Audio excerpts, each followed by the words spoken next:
जय जिनेन्द्र बंधु। कार्यक्रम समस्या एक समाधान अनेक में अभिनंदन है आपका। मैं हूं आपके साथ डीजी सिंह और आज हम अपने कार्यक्रम में बात करेंगे स्थिरता होने के, स्टेबिलिटी के ऊपर। जी हाँ, स्टेबिलिटी, स्थिरता कहीं भी, किसी भी फील्ड में, किसी भी चीज में अनिवार्य होती है। कैसे? आज के कार्यक्रम के माध्यम से आप जानेंगे। स्टेबिलिटी की बात करते हैं तो बहुत सारी चीजें आती हैं जहन में। स्टेबिलिटी कहीं भी हो सकती है, जॉब, रिलेशनशिप, बिजनेस, ऑफिसेस, हर जगह। क्योंकि अगर आप किसी एक चीज पे एडमिट नहीं है, किसी एक चीज को अपने जीवन में नहीं अपना रहे हैं, तो आप कंफ्यूज हैं, आप स्थिरता के बारे में जानते ही नहीं है। आज हम उसी पर चर्चा करेंगे कि कैसे डिफरेंट फील्ड्स में हमें स्थिरता नहीं मिल पाती है, हम एक जगह टिक के कुछ नहीं कर पाते हैं। क्या कारण है उसके पीछे का और क्या निवारण है उसका, दोनों पे चर्चा करेंगे। तो चलिए आज के कार्यक्रम की शुरुआत करते हैं, लेकिन उससे पहले अभिनंदन करना चाहूंगी डॉक्टर प्रदीप जैन जी एवं डॉक्टर प्रिया जैन जी का। जय जिनेन्द्र, स्वागत है आप दोनों का कार्यक्रम में। सर, जैसा कि मैंने अपने दर्शकों को बताया, आज हम स्टेबिलिटी के ऊपर चर्चा करेंगे। ये बहुत इंपॉर्टेंट टॉपिक है, क्योंकि हम युवाओं को ले लें या मिड एज ग्रुप को ले लें, इनफैक्ट जो आजकल टीनेजर्स भी हैं वो भी अपने सब्जेक्ट्स को लेकर स्थिर नहीं रहते। 9th तक बोलते हैं हमें ये सब्जेक्ट लेना, 10th में कुछ और, 12th किसी और चीज से करते, डिग्री किसी और चीज में लेते, नौकरी कुछ और करते, एट द एंड बिजनेस पे भाग जाते हैं। तो मैं ये नहीं कहूंगी कि मिड एज लोगों को ये प्रॉब्लम है, ये प्रॉब्लम कहीं ना कहीं बच्चों से शुरू हो जा रही है। तो क्या कारण है, सबसे पहले तो ये मैं जानना चाहूंगी। बिल्कुल ठीक कहा आपने। आज जो ये हमारे परिवेश चल रहा है, आज जो हमारा समाज में हम देख रहे हैं, वो सबसे ज्यादा यही चीज देख रहे हैं। बच्चा पढ़ता है लेकिन वो जो चीजें अपना कैरियर सोचता है उसे पता ही नहीं होता। आज हमारे पास भी बच्चे आते हैं, क्लाइंट्स के बच्चों से हम पूछते हैं कि आपको क्या बनना है। उनको पता ही नहीं होता उन्हें बनना क्या है, क्या करना है। लाइफ का कोई गोल ही नहीं है, लाइफ का कोई मोटिव ही नहीं है। तो इस तो ऐसी कंडीशन के अंदर हमारे वास्तविक कौन सी डायरेक्शन है जो हमें इंपॉर्टेंस है, जो हमें सही रखनी चाहिए, जो हमें बैलेंस रखनी चाहिए, कि जिससे हम जिस लाइन के को हम टच कर रहे हैं, जिसको हम पढ़ रहे हैं, उसको हम लाइफ टाइम अपनी लाइफ में उससे अचीव करें। जो मेरी पढ़ाई है, जो मेरी स्टडी है, वो मेरे लाइफ में काम आए। तो उसके सबसे ज्यादा जरूरी है हमारे घर की साउथ वेस्ट डायरेक्शन। जो स्किल्स की जोन है, मेरे अंदर कितनी काम करने की ताकत है, क्षमता है, उसका क्या स्किल है, मैं कैसे उसको अच्छे से कर पा रही हूँ। मेरा बच्चा पढ़ तो रहा है लेकिन क्या उसमें वो उसको मेंटेन कर पाएगा, उसमें अपना कैरियर बना पाएगा। तो ये मुझे देखना होगा कि मेरे घर की साउथ वेस्ट डायरेक्शन कैसी है, वहां पर कोई क्लटर तो नहीं है, वहां पे कोई मैंने ऑब्स्टेकल तो क्रिएट नहीं कर रखा है कि जिससे बच्चा कर तो कुछ और रहा है। उनके घर में हमने कई बार ऐसा भी देखने में मिला है हमें कि घर में 10 लोग रह रहे हैं और जो वर्किंग हैंड है, मान लीजिए 3 लोग या 4 लोग सिर्फ अर्निंग कर रहे हैं, तीनों चारों लोग जो है अलग अलग डायरेक्शंस में काम कर रहे हैं, लेकिन रिजल्ट कुछ भी नहीं आ रहा है। हर इंसान अपनी तरफ से मेहनत कर रहा है, पढ़ाई भी कर रहे हैं, बिजनेस भी कर रहे हैं, जॉब भी कर रहे हैं, लेकिन जब तीनों चीजों को वो मर्ज करके रिजल्ट देखते हैं in the end of the month, तब कुछ भी नहीं आता। तो हमें देखना होगा कि हमारे घर का साउथ वेस्ट कैसा है। महानुभाव, घर की साउथ वेस्ट जो जोन होती है, दक्षिण पश्चिम कोण, ये सबसे अहम और मुख्य दिशा मानी जाती है पूरे वास्तु में। ये वो दिशा है जब देने पे आती है तो अपार सुख दे देती है, और जो लेने पे आती है तो सारे जीवन को तहस नहस कर देती है। इस दिशा में एक छोटी सी की गई खराबी, इस दिशा में किया हुआ एक गलत निर्माण हमारे पूरे जीवन भर की पूंजी को स्वाहा कर देता है। इस दिशा में किया हुआ बोरिंग, कोई गड्ढा, इस दिशा को, साउथ वेस्ट को एक्सटेंड करना हमें बर्बादी के कगार पे पहुंचा जाता है और देता है ऐसी बड़ी बीमारियां जो ला इलाज होती हैं, जिनका दुनिया में जीवन में कोई इलाज नहीं होता। Cancer, brain haemorrhage, kidney failure, ऐसी बड़ी बड़ी बीमारियां जो डायग्नोस ही नहीं हो पाती और व्यक्ति एक दिन मृत्यु के गाल में समा जाता है। ईशान कोण के बारे में सभी बात करते हैं, लेकिन ईशान कोण तो फिर भी शुभ फल दे सकती है दोष होने के पश्चात भी, लेकिन दक्षिण पश्चिम कोण कभी भी शुभ फल नहीं देगा अगर उसमें खराबी कर दी जाए। यही अपोजिट कर दिया जाए, उस दिशा को भारी कर दिया जाए, सही कर दिया जाए, सही निर्माण कर दिया जाए, वास्तु के हिसाब से उसको ठीक कर दिया जाए, तो उसकी एनर्जी को बैलेंस कर दिया जाए। हाँ जी, तो उस दिशा से इतना फायदा लिया जा सकता है कि आदमी रातों रात फर्श से अर्श पे पहुंच जाता है, कामयाबी की बुलंदियों को छू जाता है। हमारी सारी कार्य क्षमता का विकास, हमारी स्किल्स कहीं डेवलपमेंट होते हैं तो साउथ वेस्ट से होते हैं। साउथ वेस्ट बेसिकली हमारी चीज में से एक पौधे के अंदर हम पानी डालते हैं और वो बड़ा होता है, वो फल आते हैं, वो फूल आते हैं, उसी तरह साउथ वेस्ट है हमारी लाइफ में। वहां पर हम जो भी काम कर रहे हैं तो उससे हमारी स्किल्स डेवलप होते हैं, हम लाइफ में अपने अपने ड्रीम्स को, अपने डिजायर्स को अचीव कर पाते हैं।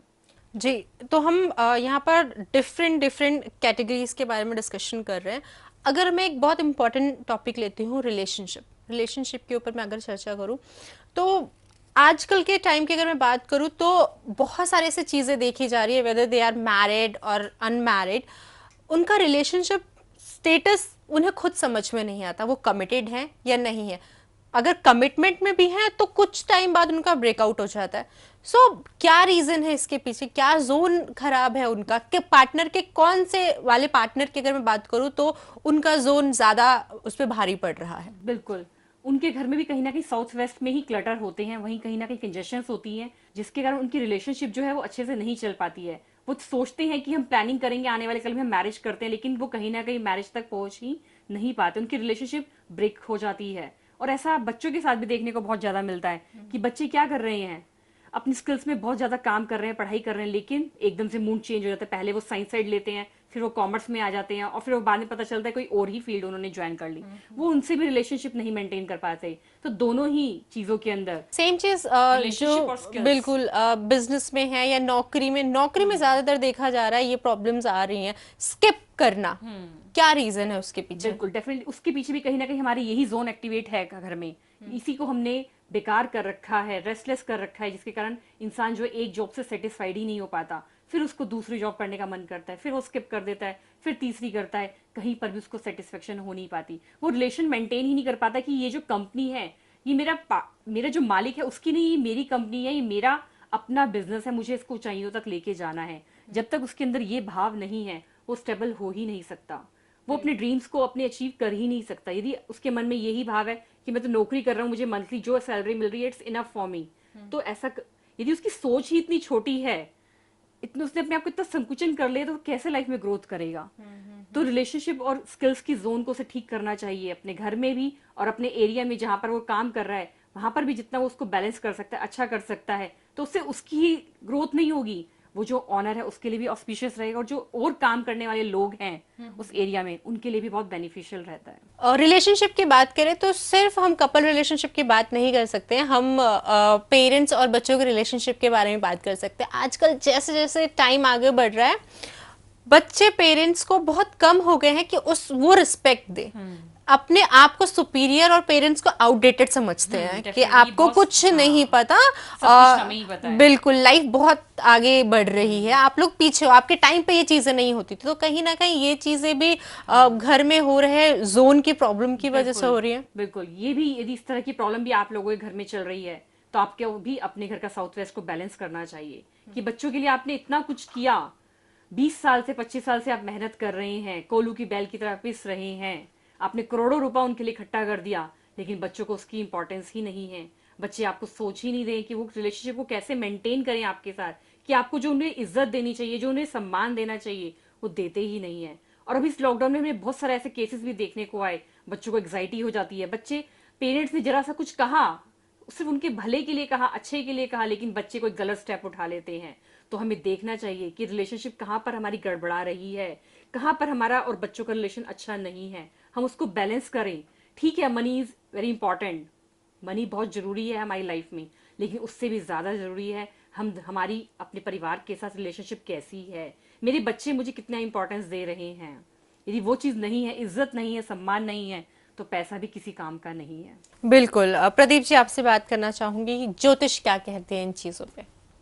जैसे मैंने पहले ही कहा कि वास्तु में सबसे ज़्यादा मायने रखती है साउथ वेस्ट की जोन, तो ऐसे ही नवग्रहों में माना जाए तो राहु केतु बहुत बलशाली माने गए हैं। वो अच्छी अच्छी कुंडली में हिला देते हैं, और जब राहु केतु की दशा चलती है और राहु केतु जब दुष्परिणाम दिखाने लगते हैं तो अच्छा खासा व्यक्ति, चाहे वो बड़े से बड़ा राजा हो, अंबानी हो, अमीर हो, कोई भी हो, सब उसकी दशा के आगे हिल जाते हैं। क्योंकि राहु की ताकत अपने आप में, वैसे राहु ग्रह और केतु ग्रह को छाया ग्रह माना गया है, उनकी अपनी कोई भी ताकत नहीं है, लेकिन छाया ग्रह होकर भी वो विशाल सूर्य को भी ग्रहण लगा देते हैं, वो विशाल से विशाल चंद्रमा को भी ग्रहण लगा देते हैं। जब उनकी दशाएं और अंतर्दशाएं हमारे जीवन पे आती हैं, दुष्प्रभाव डालती हैं, तो अच्छा खासा जीवन नरक में बनना चला जाता है। हमारे जीवन में धन संपत्ति कमी तो होती है, स्वास्थ्य लाभ, बड़ी बड़ी बीमारियां हमें घेर लेती हैं, कोर्ट कचहरी के केस आ जाते हैं, मुकदमों में हम घिर जाते हैं, और आपसी जो बार बार जिनसे बात क्यों कर रहे हैं कि रिलेशनशिप कि परिवार में जो शत्रुता के भाव पैदा हो जाते हैं, अपने ही पराये होने लग जाते हैं, और हम समझ नहीं पाते आखिर हो क्या रहा है। अगर हमारे घर की साउथ वेस्ट जोन खराब है और परिवार में संयोग से किसी भी व्यक्ति की राहु की दशा, महादशा, अंतरदशा, प्रत्यंदशा, सूक्ष्म दशा कुछ भी चल रही है, राहु सूर्य को पीड़ित कर रहा है, राहु चंद्रमा को पीड़ित कर रहा है, राहु पंचम हाउस में बैठा हुआ है, राहु लगन में बैठा हुआ है, तो निश्चित ही हमारा पतन अवश्य होने लग जाता है। हम डेप्थ की ओर जाने लग जाते हैं, क्योंकि ज्योतिष और वास्तु दोनों एक दूसरे के पूरक हैं। लेकिन जब साउथ वेस्ट जोन की बात करते हैं और राहु केतु की बात करते हैं, तो अपने आप में बहुत बड़े रोल प्ले करते हैं, बहुत बड़ी भूमिका ये अदा करते हैं हमारे जीवन में। जी बिल्कुल। प्रिया जी, आपसे जानना चाहूंगी कि समस्या हमें समझ में आ गई, कौन सा जोन भारी पड़ता है इन सब चीज़ों के ऊपर, उपाय क्या है? बिल्कुल जी। ये सबसे अच्छा सवाल है आज का, और सभी को इसकी जरूरत है। हम भी चाहते हैं कि सबके परिवार सुखी रहें, स्वस्थ रहें, सब आनंद से रहें। तो क्या है उपाय, समझते हैं आज के विशेष उपाय जो सभी को करने चाहिए। इस जोन के अंदर, साउथ वेस्ट की जोन के अंदर, आप अपनी फैमिली की पिक्चर लगाइए, एक ज्वाइंट आप फोटोग्राफ क्लिक करिए। जितने भी आप फैमिली मेंबर्स हैं, 8 मेंबर्स हैं, 10 मेंबर्स हैं या 16 मेंबर्स हैं, जितने भी मेंबर्स हैं उन सबको आपस में बिठाकर प्यार से एक फोटो क्लिक कीजिए, सबकी हंसते हुए। खड़ा कोई भी ना हो, ये भी ध्यान रखिए, मेरी बात सुनिएगा। खड़ा इंसान कोई भी ना हो, सब लोग जो हो बैठे हुए हों उस पिक्चर के अंदर। वो पिक्चर आप अपने घर के साउथ वेस्ट में लगाइए, और पीछे कोई ना कोई वहां पर वुडन कलर जो होता है, लकड़ी का जो रंग होता है, उसका बैकग्राउंड दीजिए। तो आपको पता भी नहीं चलेगा जो आपकी रिलेशनशिप सबसे बिगड़ रही है, कहीं ना कहीं अनबन चल रही है, जो आपके अपने ही शत्रु बन गए हैं, उनमें आपस में प्यार होने लगेगा। तो आप सबको अपनी रिलेशनशिप को अच्छा करने के लिए सबसे अच्छा टिप है ये कि सबकी फोटो क्लिक करिए, एक साथ एक फ्रेम में उसको वहां पर लगा दीजिए। ये फोटो आपके परिवार के सदस्यों की हो सकती है, या आपके पार्टनर की हो सकती है, या आपके लाइफ पार्टनर की भी हो सकती है। सबसे अच्छी जो प्लेस जो लाइफ पार्टनर के साथ पति पत्नी की जो फोटोग्राफ्स लगाने की जगह है, सबसे बेस्ट जगह साउथ वेस्ट जगह मानी गई है। जी बिल्कुल। एक और प्रश्न यहाँ पर पूछना चाहूंगी, स्टडीज की हम बात कर रहे थे, बच्चों के अंदर जो अपने करियर को लेके जो इश्यूज होते हैं, जो कंफ्यूजन्स होती हैं, उनको अगर दूर करना है तो उनको अपने कमरे में क्या कुछ ऐसा उपाय करना चाहिए अपने स्टडी रूम में, जिससे वो थोड़ा क्लियर रहे? बिल्कुल। साउथ वेस्ट की जोन में बच्चों को बिठाएं, ज्यादा समय तक टिके रहेंगे, ज्यादा समय तक, लंबे समय तक एक ही सब्जेक्ट को पढ़ेंगे, और मेमोरी तो शार्प होगी ही उनकी, लेकिन जैसे पार्टनर के साथ उनका रिलेशन अच्छा होगा, ऐसी बुकों के साथ, किताबों के साथ, पुस्तकों के साथ उनका संबंध अच्छा बनेगा, उनसे प्रेम बढ़ेगा। वो पढ़ेंगे एक एक किताब को, एक एक कॉपी को, एक एक नोटबुक को, एक एक पेज को, एक एक चैप्टर को ध्यान से अध्ययन करेंगे। और साउथ वेस्ट में बिठाना है और फेसिंग उनकी नॉर्थ ईस्ट की तरफ हो तो बहुत अच्छा रहेगा। दूसरा टिप्स इसमें ले सकते हैं बच्चों की पढ़ाई के लिए, अपना पेन होल्डर जिसमें पेन रखते हैं साउथ वेस्ट में रखें। निश्चित ही आपकी पढ़ाई में 4 चांद लग जाएंगे, आपको जल्दी याद होने लग जाएगा, आपके करियर में ग्रोथ होने लगेगी, और आप जो चाहते हैं वो हो जाएगा। और लेकिन साथ ही साथ आप जो बनना चाहते हैं, जो आपका गोल है, जो आप अचीव करना चाहते हैं, उसकी पिक्चर भी आप अपने इस बेडरूम में लगाइए, और बच्चा उसके अंदर वो देख रहा हो, बैठा हुआ उस पोजीशन के साथ कि यस मैं आई अचीव दिस। ठीक है, उसने भी अचीव नहीं किया है, लेकिन उसको प्रेजेंट में जीने लग जाए, तो उससे उसका रिलेशन भी बहुत अच्छा हो जाएगा। साउथ वेस्ट की बात हम कर रहे हैं, ये कौन सी, ये जो दिशा है, इसके अंदर हमें किस चीज का निर्माण करना चाहिए?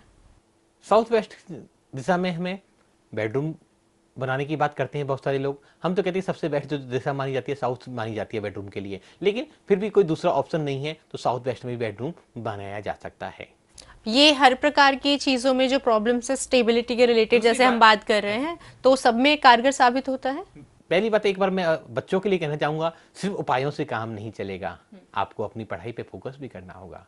कुछ लोग कहेंगे हमने तो साउथ वेस्ट में पेन होल्डर भी रख दिया, मेरा बच्चा साउथ वेस्ट में पढ़ता भी है, वहीं बैठा भी रहता है। अगर वहाँ आप गलत एक्टिविटी कर रहे हैं, आप मूवी देख रहे हैं, आप पिक्चर देख रहे हैं, आप चैटिंग कर रहे हैं, आप कुछ और एक्टिविटी कर रहे हैं, तो शायद काम नहीं चलेगा। सिर्फ साउथ वेस्ट जो है वो काम नहीं करेगी, आपको लगन कुंडली को भी ठीक करना पड़ेगा, आपको बच्चों के पंचम हाउस को, 6 हाउस को देखना पड़ेगा, वहां कोई पापी ग्रहों की दृष्टि, कोई युति संबंध तो नहीं बन रहा, तो उसको भी ठीक करना पड़ेगा। और बच्चों को खुद भी अपनी तरफ से मेहनत करनी होगी, अपना पूरा एफर्ट्स प्रयास लगाने करना होंगे, होगा। पूरा प्रयास करने होंगे, तभी हम सफलता पा सकते हैं। बात करते हैं कि साउथ वेस्ट में क्या बनाना चाहिए। जैसे बताया कि बच्चों का स्टडी रूम बना सकते हैं हम। सबसे एक्सीलेंट है कि हम वहाँ पर स्टडी करें। आप किसी भी तरह की स्टडी कर सकते हैं वहाँ पर। चाहे इंसान ने ऑफिस का काम कर रहा है तो वो भी वहाँ पर स्टडी कर रहा है, तो वो वहाँ पर बैठकर अपनी स्टडी भी कर सकता है। डिसीजन उसकी अच्छी होगी, उसकी रिलेशनशिप अच्छी होगी उनके पार्टनर्स के साथ, उसका जो अंदर स्किल है वो डेवलप होगा। तो वहाँ पर आप अपना स्टडी रूम बना सकते हैं। स्टडी रूम मीन्स छोटा बच्चा भी वहाँ पे पढ़ सकता है, और चाहे वो 50 साल का ही व्यक्ति है वो भी वहाँ पर पढ़ सकता है। ठीक है। हम अपना सेफ लॉकर भी हम वहाँ रख सकते हैं कि जो एक बार पैसा आ जाए वो स्टेबल रहे, बार बार खर्चे ना हो। क्योंकि सबसे ज़्यादा समस्या आपने पिछले एपिसोड में करी कि खर्चे की होती है कि पैसे को कहाँ रखें। तो साउथ वेस्ट पैसे को रखने के लिए सबसे बेस्ट जोन मानी जाती है। बिल्कुल। प्रिया जी, एक आखिरी सवाल आपसे जानना चाहूंगी। जो लोग नौकरी में स्थिर नहीं हैं, तो उनको भक्तांबर स्त्रोत का कौन सा काव्य का जाप करना चाहिए? बिल्कुल। जिन लोगों की लाइफ के अंदर बहुत सारी प्रॉब्लम्स आ रही हैं, वो अपनी लाइफ में स्टेबल नहीं है, उनकी जॉब जो है हर महीने चेंज हो रही है, चाहे वो घर से काम कर रहे हैं। अभी हमने लॉकडाउन के प्रोसेस में देखा, एक इंसान 2 महीने काम कर रहा है फिर उसने स्किप कर दिया है। तो ऐसे लोगों को भक्तामृत स्त्रोत का 19वें नंबर काव्य का जाप करना चाहिए। 27 बार श्लोक, 108 बार रिद्धि, 108 बार मंत्र जाप। और साउथ वेस्ट के और सुबह ब्रह्म मुहूर्त में वो करें, 4 से 7 के बीच में, हल्के रंग के कपड़े पहनकर, और नमक का त्याग करें। जॉब उन्हें पता भी नहीं चलेगा जो उनकी लाइफ में प्रॉब्लम्स आ रही हैं, जो भी उनके जॉब के इश्यूज चल रहे हैं, वो कब डिसॉल्व हो गए। और साउथ वेस्ट डायरेक्शन को ठीक करने के लिए हम 41 नंबर काव्य का पाठ करें। इसकी हमने एक पेंटिंग भी डेवलप करी है, उस पेंटिंग को भी आप लगा सकते हैं। और भक्तामर स्तोत्र का 41 नंबर काव्य का यंत्र भी अगर वहां स्थापित किया जाए तो निश्चित ही वहां के वास्तु दोषों के आपको आराम मिलेगा। राहु केतु की दशा, अंतरदशा, महादशा में भी आपको 41 नंबर काव्य की साधना और यंत्र स्थापित करने से भी बहुत बेनिफिट मिलने वाला है। तो अपने आज के इस कार्यक्रम में हमने स्टेबिलिटी के ऊपर चर्चा की है। स्टेबिलिटी कहीं भी, कहीं सी भी चीज में हमें जरूरत होती है। स्टडीज हो, नौकरी हो, बिजनेस हो, लाइफ में इनफैक्ट हर चीज पे, हर स्टेप पे हमें स्टेबल होना चाहिए, माइंड से स्टेबल होना चाहिए कि हमें करना में क्लियर होना चाहिए। और जहां पर हमने अभी बात की है साउथ वेस्ट दिशा की, जो जोन की बात की है, तो क्या दर्शाता है, क्यों ये लाइफ में इस तरीके से प्रॉब्लम क्रिएट करता है, कैसे हमें इसका सॉल्यूशन मिल सकता है। इसके अलावा भी अगर आपका कोई प्रश्न है और आप अपनी जिंदगी में आ रहे उतार चढ़ाव को दूर करके अपने जीवन को स्मूथ लेके चलना चाहते हैं, अपने जीवन में स्टेबिलिटी लाना चाहते हैं, तो आप हमसे संपर्क कर सकते हैं। नंबर आपके टीवी स्क्रीन पर फ्लैश किए जा रहे हैं। साथ ही आपको बताना चाहूंगी, आप हमारी वेबसाइट को भी विजिट कर सकते हैं, यूट्यूब पे जाके बहुत सारे एपिसोड्स देख सकते हैं। और अगर आप वास्तु के बारे में डीपली नॉलेज चाहते हैं, ज्योतिष के बारे में डीपली नॉलेज चाहते हैं, या रेकी के बारे में आप जानना चाहते हैं कि किस तरीके से ये कार्य करता है, किस तरीके से कारगर साबित होता है, तो आप हमारी क्लासेस भी अटेंड कर सकते हैं। डिटेल्स के लिए नंबर्स पे फ़ोन कीजिए, सारी डिटेल्स आपको मिल जाएगी। आज के लिए बस इतना ही। बहुत बहुत धन्यवाद करना चाहूँगी आपका। जय जिनेंद्र। जय जिनेंद्र।